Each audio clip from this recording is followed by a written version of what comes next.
उसने पूछा, सूरदास जी आपने लालटेन ले रखी है? बोले हाँ बेटा, अंधकार है कितना घनघोर, कितना घना अंधकार है। इस घने अंधकार के चलते मुझे लालटेन लेनी पड़ी। सत्संग हो जाता था, घर घर में कथा कहानी होती थी और घर घर में उससे बच्चों के जीवन में विवेक दृष्टि आ जाती थी, सत्संग मिल जाता था। आज समय काल ऐसा आया है, बहुत विपरीत परिस्थितियां, पूरे देश में देखो कितनी अशांति चल रही है।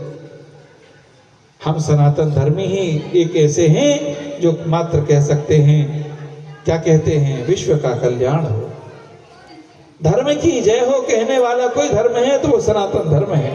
विश्व का कल्याण हो कहने वाला कोई धर्म है तो वो सनातन धर्म है। और संसार में विश्व में कोई नहीं कह सकता कि विश्व का कल्याण हो। हम कहते हैं, अरे क्यों ना कहें, हम क्यों कहते हैं विश्व का कल्याण हो? उदार चरिता नाम वसुधैव कुटुंबकम, सारी विश्व वसुधा को हम अपना कुटुंब मानते हैं, परिवार मानते हैं, सबको अपना मानते हैं, इसलिए सबके लिए कल्याण की कामना रखते हैं। सबके कल्याण की कामना रखते हैं। दया सर्वभूतेषु संतुष्टिया येन केनवा सर्वोपयन्द्रिया शांताय आशुतस्य जनार्दना। सबके प्रति दया ये सनातन धर्मी ही रखता है। हिंसा धुएते स हिंदू, हिंसा से जिसके मन में पीड़ा होती है वही तो हिंदू है। सुहृदय सर्वदेहि नाम, सारे हृदयधारी को अपना समझता है। कैसा अपना समझता है? जैसे आपके दांत कितने होते हैं? कितने होते हैं? 18, 32। और जीभ कितनी होती है? 3। हाँ? क्यों तकरार करना, चलो आपकी बात मानते हैं, अभी जाना है, एक ही मानते हैं। कितनी जीभ होती है? तो 32 दांतों के बीच में एक जीभ कभी ना कभी तो आती होगी, कट जाती होगी। फिर आप क्या करते हो? क्यों रे दुष्टो, 32 मिलकर के एक अभिला को सताते हो। हथौड़ा उठाए और 2-4 को टपका दिए। करते हो ऐसा? क्यों नहीं करते? एक अभिला बेचारी को परेशान कर रहे हो, उसका बदला लेने के लिए 2-4 को टपकाना चाहिए। नहीं टपकाते। क्यों नहीं टपकाते? जानते हैं ये जीभ भी हमारी है और ये 32 दांत भी हमारे हैं। दांत जीभ में लगे, जीभ कट गई तो भी कष्ट हमको ही हुआ, और दांत को टपकाएंगे तो उसका कष्ट भी हमको ही होगा। सुहृदय सर्वदेहि नाम, सारे जगत को अपना मानना। किसी को भी संसार में कोई कष्ट होगा वह कष्ट हमको ही होगा। ये कौन मानता है? ये सनातन धर्मी मानते हैं। हम सनातन धर्मी कितने उदार चरित्र हैं, कितने उदारवान हैं, जो किसी के प्रति अकल्याण की कामना नहीं रखते। हाँ? लेकिन हाँ, हमारी उदारता को कोई कायरता समझे तो ये उसका भूल है। हम शस्त्र भी रखते हैं, हम शास्त्र भी रखते हैं, हम मोहन के पुजारी हैं, हम श्याम के पुजारी हैं, हम घनश्याम के पुजारी हैं, जो कभी वेणु भी बजाता है और कभी सुदर्शन चक्र भी धारण करता है। हाँ?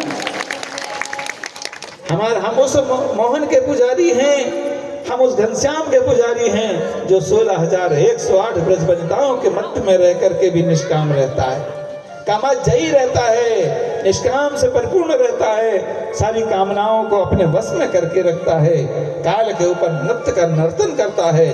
वो हम घनश्याम को हम मानने वाले हैं। हम मोहम्मद को मानने बिल्कुल अलग रहता है। और एक तरफ वो मोहम्मद अपनी 6 वर्ष की कन्या को, अपनी 6 वर्ष की बेटी को ही अपने काम का, अपनी हवस का शिकार बना लेता है। ऐसी सुअर की औलादें पूरे देश में अशांति नहीं फैलाएंगी तो क्या फैलाएंगी? हाँ?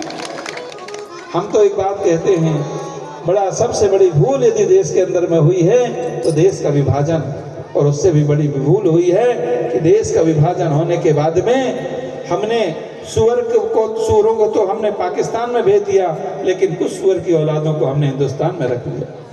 हाँ?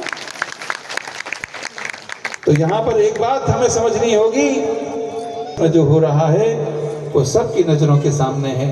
वहां माताओं बहनों की इज्जत लूटी जा रही है, मंदिर देवालय टूटे जा रहे हैं। ध्यान रखना, ये मंदिर और देवालय नहीं टूट रहे हैं। हमारी माताओं बहनों की सिर्फ अस्मिता के साथ में खिलवाड़ नहीं हो रहा है, ये पूरी भारत की मानवता के साथ में खिलवाड़ हो रहा है। और अब हिंदुस्तान को भी चेत जाना चाहिए, यदि ये लोग यहाँ पर भी ऐसे ही रहेंगे, ऐसी इनकी संख्या बढ़ती रहेगी, तो अभी तो बंगाल की स्थिति बिगड़ी है, केरल की स्थिति बिगड़ी है, उत्तर प्रदेश को तो हमारा योगी ने ठीक कर दिया, हाँ बुलडोजर ने ठीक कर दिया। अब वही बुलडोजर यहाँ भी हिंदुस्तान के हर कोने कोने में गूंजना चाहिए। और जो माताओं बहनों की, जो अपनी माताओं बहनों की अस्मिता के साथ में खिलवाड़ करते हैं, ऐसी मोहम्मद की संतानें क्या हमारी माताओं बहनों को छोड़ेंगे? जहाँ पर मुस्लिम ही मुस्लिम रह रहे हैं और जहाँ हिंदू ही हिंदू रह रहे हैं, दोनों जगह में अंतर देख लेना। जहाँ हिंदू हिंदू रह रहे हैं, रात के 12 बजे कोई भी मुस्लिम महिला आ सकती है, जा सकती है, वो सुरक्षित है। लेकिन वहीं पर दूसरी तरफ देखो, जहाँ पर 50% नहीं 25% मुस्लिम हैं, 75% हिंदू हैं, ऐसे दिन के 12 बजे हमारी कोई बहन बेटी वहाँ से नहीं निकल सकती, क्योंकि वो संतान, वो ससुर की औलाद मोहम्मद की संतान है, जो अपनी बेटी को हवस का शिकार बना लेता है। आपकी बहन बेटी को वो कहाँ छोड़ने वाला है, कहाँ छोड़ने वाला है? इसलिए सावधान होने की आवश्यकता है। हम कहते हैं ठीक है, हमारे देश में रह गए, हमारे देश में हमने तो तुमको भेजा था, तुमने कहा था पाकिस्तान चाहिए, हमने पाकिस्तान दे दिया, हमने पाकिस्तान तो दे दिया, लेकिन पाकिस्तान देने के बाद में भी तुम यदि यहाँ पर रह रहे हो तो ठीक है, हम तो प्रातःकाल उठ करके सुअर को भी भोजन देते हैं, तो सुअर की औलादों को क्यों ना दें? देंगे, उनको भी देंगे। कुत्ते को भी हम रोटी डालते हैं, रहना है तो कुत्ते की तरह रोटी देने देते हैं, तुम यहाँ पर रहो। लेकिन ध्यान रखना, मेहमान कितना ही हो, अच्छा हो, कितना ही प्रिय हो, उसे हम सम्मान देते हैं, लेकिन घर का निर्णय करने का अधिकार नहीं देते हैं। सबसे पहला भारत सरकार को ये करना चाहिए, वोट देने का अधिकार इनका समाप्त करना चाहिए। वोट देने का अधिकार, हिंदुस्तान का निर्णय करने का अधिकार से जो इस देश के प्रति, भारत भूमि के प्रति, भारत माता के प्रति संकल्प